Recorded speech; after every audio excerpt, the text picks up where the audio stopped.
The force F on an object of mass m on the surface of the earth can be represented using equation 4.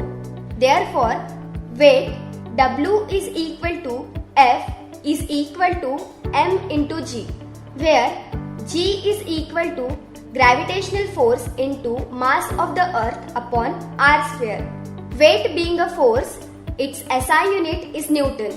Also, the weight being force is a vector quantity and its direction is towards the center of the earth.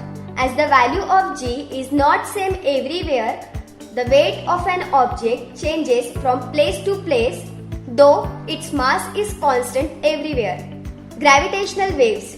Waves are created on the surface of water when we drop a stone into it.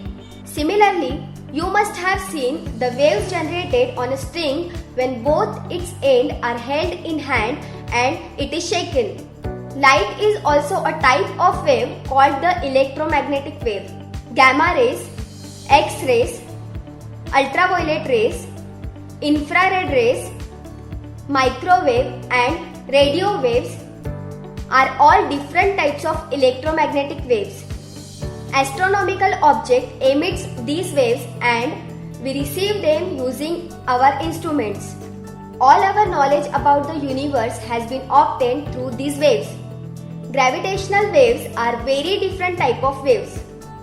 They have been called the waves on the fabric of space-time. Einstein predicted their existence in 1916. These waves are very weak and it is very difficult to detect them. Scientists have constructed extremely sensitive instruments to detect the gravitational waves emitted by astronomical sources. Among these, LIGO, that is Laser Interferometric Gravitational Waves Observatory, is the prominent one. Exactly after 100 years of their prediction, scientists detected these waves coming from an astronomical source. Indian scientists have contributed significantly in this discovery.